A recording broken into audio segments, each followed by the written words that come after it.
c'est rassembler l'Israël. Il a appelé tout le monde. Bien aimé, je peux voir l'humilité dans la vie de David. Il était roi, il avait une armée, il était l'homme selon les cœurs de Dieu, mais il savait que de lui-même il ne pouvait rien. Il avait besoin de tout le monde. Bien aimé dans le Seigneur, tu peux être intelligent, tu peux avoir de l'argent, tu auras toujours besoin des gens. Amen. Alléluia. Amen. Tu peux avoir tous les dons spirituels, tu auras toujours besoin des gens dans l'église. Raison pour laquelle il ne faut pas négliger les gens. Amen. Alléluia. Amen. Il avait une humilité en lui. Il va appeler tout le monde pour se rassembler. Le verset 3, il dit, nous ramènerons auprès de nous l'arche de notre Dieu, car nous ne sommes pas allés la chercher du temps de Saul. Toute l'assemblée se prononça pour qu'on fasse ainsi, car la chose paraît convenable à tout le peuple. Bien-aimé dans le Seigneur. Si la chose vient de Dieu et que toi tu les résistes, tu ne résistes pas un homme, mais tu résistes Dieu. Amen. Parce que l'arche de l'alliance, c'était quelque chose qui est venu de la part de Dieu. C'était la présence de Dieu. C'était la gloire de Dieu au milieu d'Israël. La Bible dit tout Israël s'est rassemblé auprès de David pour aller chercher l'arche de l'alliance. Écoutez, Israël avait 12 tribus. Si vous lisez le livre des Juges, entre les tribus, il y avait aussi des problèmes. Il y avait des différences. Il y avait des points auxquels ils ne s'attendaient pas. Mais à cause de l'arche de l'alliance, ils ont oublié leurs différences. Ils ont oublié leurs antécédents. Ils ont oublié leurs problèmes. À cause de la présence de Dieu, à cause de la gloire de Dieu, à cause de la puissance de Dieu, ils ont oublié toutes leurs différences. Bien aimé, à cause de la chose de Dieu, nous devons mettre certaines choses de côté. Si tu comprends que ça c'est pour l'intérêt de Dieu, si tu comprends que ça c'est pour l'avancement du royaume de Dieu, tu dois mettre certaines choses de côté. Amen. Alléluia. Amen. Et ce qui prouve que tu es un enfant de Dieu ou tu ne l'es pas. Quand tu ne sais pas mettre tes antécédents de côté, quand tu ne sais pas mettre tes différences de côté pour la gloire de Dieu, tu as encore des problèmes dans les royaumes. Alléluia. Amen. Alléluia. Amen. Tout le monde était là. Et avec une seule pensée de ramener l'arche de Dieu en Israël, parce que tout le monde savait que sans l'arche, leur vie était nulle. L'Israël ne pouvait pas avancer. Bien-aimé dans le Seigneur, il est temps que l'arche de l'alliance soit ramenée dans les temples. Il est temps que la présence de Dieu revienne dans nos maisons. Il est temps que la présence de Dieu revienne dans nos églises. Et pour le faire, nous avons besoin de l'unité. Dieu travaille dans l'unité. L'unité, c'est la force. Si vous lisez Genèse 11, les gens qui ont construit la tour de Babel, ils avaient une seule pensée. Ils ont dit, rassemblons, et ils étaient unis. Ils ont commencé à construire. Et la tour avançait. Pourquoi? Parce qu'ils étaient unis. Et Dieu dira, descendons et confondons-les. Pourquoi? Dieu savait qu'aussi longtemps que ces gens seront unis, ils termineront la tour. Mais parce que cela n'était pas venu de Dieu, Dieu est descendu pour arrêter le travail. Donc l'unité, si nous comprenons la force de l'unité dans le Seigneur, nos églises iront de l'avant. Nous ferons des exploits et les gens du monde comprendront que Dieu est au milieu de nous. Amen. Alléluia. Amen. Jésus dira à ses disciples, soyez unis les uns les autres, c'est alors le monde, aimez-vous les uns les autres, c'est alors le monde connaîtra que vous êtes mes disciples. Amen. Alléluia. Et Dieu travaille dans l'unité. Là où il y a l'unité, les choses deviennent faciles.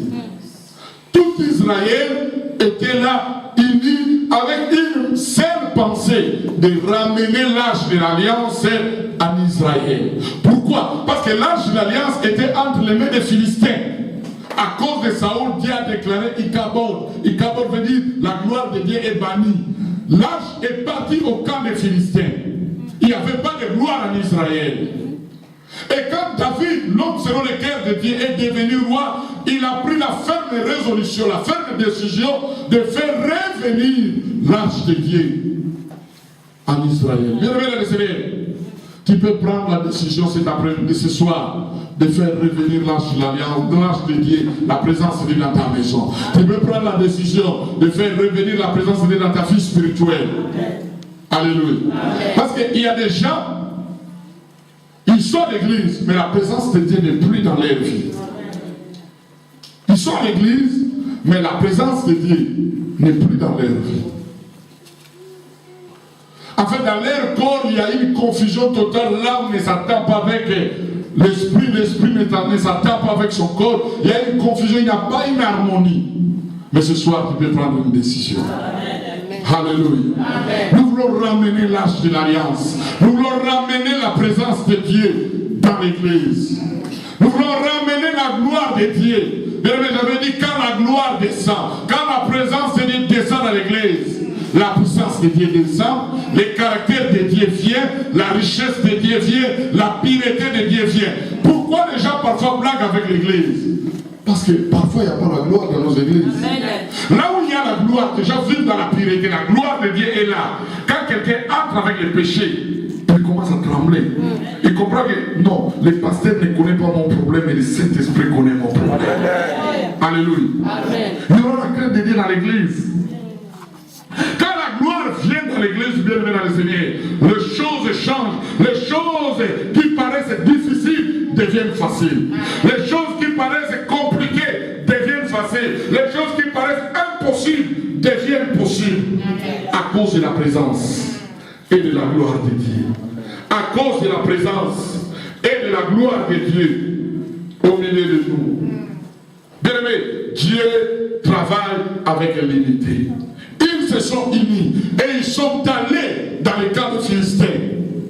Ils ont ramené l'arche de l'alliance en Israël. Et c'était la joie. Bien aimé dans le Seigneur, quand la présence de Dieu n'est pas dans ta vie, tu seras triste. Tu n'auras pas de joie. L'Israël était dans la tristesse. Il n'y avait pas de joie en Israël parce que la présence de Dieu n'y était pas. La Bible dit, ce jour-là, quand l'arche a été ramenée, la Bible dit le roi David dansait à tel point que sa femme, la vie, la dit comment est-ce qu'un roi peut danser comme ça? Bien aimé dans le Seigneur, tu ne sais pas pourquoi parfois je danse dans l'église. Tu ne sais pas pourquoi je danse dans l'église. Parce que c'est Dieu là m'a touché. Alléluia. David dansait. Il n'a pas reçu un chèque, papa. Mais c'était juste l'arche de l'alliance avait la forme d'un box. Sandouk là. Sandouk en français c'est quoi? Vous ne connaissez pas. Anyway, les sandouks. Alléluia. Et quand l'arche de Dieu, ce n'était pas l'argent, papa. Ce n'était pas des voitures. Ce n'était pas des maisons. Juste un box, un sandouk. Un coffre. Non, c'est bon.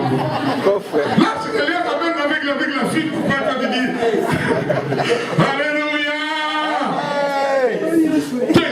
Quand l'arche venait, David a commencé à danser. Parce qu'il savait que dans la l'arche, il y a la gloire. Amen. La présence de Dieu, la puissance de Dieu, l'onction de Dieu, la richesse de Dieu, la délivrance était là, la guérison était là, les miracles étaient là. Quand l'arche vient dans ta maison, tout devient possible. Alléluia.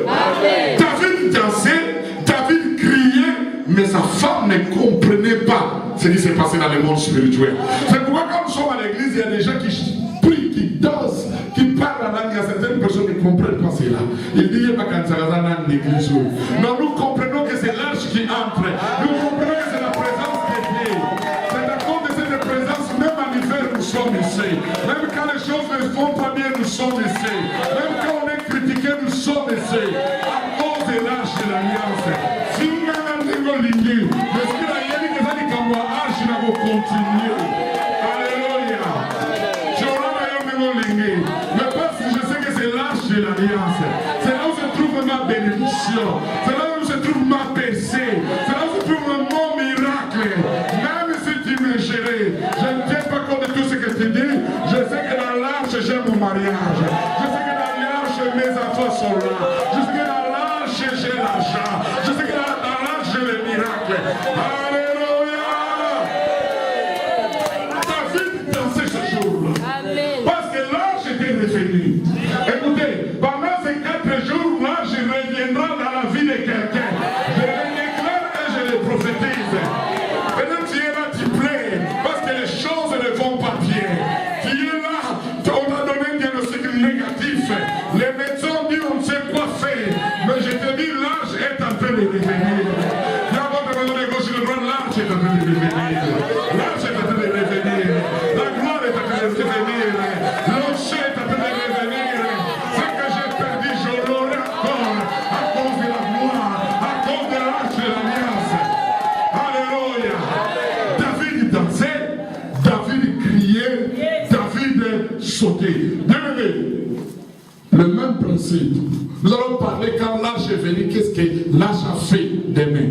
Mais le même principe qui a fait amener l'arche dans l'Israël, c'est le même principe qui a fait descendre la gloire de Dieu dans le temple de Salomon. Si vous prenez 2 Chroniques chapitre 5, versets 11 à 14, la Bible dit que Salomon a construit le temple.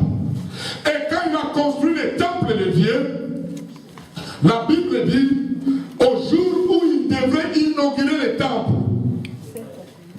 2 Chroniques 5, 11 à 14, la Bible dit que Salomon devrait appeler tout Israël. Alors quel est le principe? C'est l'unité. Viens avec moi, l'unité. L'unité. David a appelé toutes les tribus d'Israël dans le temple. David a rassemblé tous les sacrificateurs et tous les lévites. La Bible dit, quand ils ont commencé à prier, à adorer l'Éternel, la Bible dit, ils adoraient l'Éternel comme un seul peuple, avec une même pensée. La Bible dit, ils n'ont pas terminé à adorer. La gloire de Dieu est descendue dans le temple. Le verset 14 de 2 Chroniques 5 dit, les sacrificateurs ne pouvaient pas travailler à cause de cette gloire, à cause de cette puissance. Tout le monde a été saisi par la puissance de Dieu. Bien-aimé, l'unité amène la gloire. L'unité amène la puissance. Là où il y a l'unité, la puissance de Dieu vient. La vie vient. Les choses qui étaient difficiles deviennent faciles. Et quand la gloire est descendue, si vous lisez maintenant 2 Chroniques 7, la Bible dit maintenant, Dieu dira ceci à Salomon. Chaque fois qu'Israël aura un problème, et que vous revenez dans ce temple, parce que la gloire est descendue ici, vous me cherchez, je descendrai et je délivrerai Israël. Chaque fois un fléau frappera l'Israël et que vous reviendrez dans ce temple pour prier et pour chercher ma face, moi l'Éternel, je descendrai pour délivrer l'Israël. Et dans 2 Chroniques 7, 14, il est dit, si mon peuple, c'est le verset que nous connaissons, mais si vous commencez par le verset premier, le verset 14 il dit, si mon peuple, sur qui est invoqué mon nom, s'humilie, c'est de toutes les anciennes voix, prie et recherche ma face, Dieu dit, j'exaucerai sa prière et je guérirai son pays à cause de la gloire qui descend dans ce temple. Bien aimé dans le Seigneur,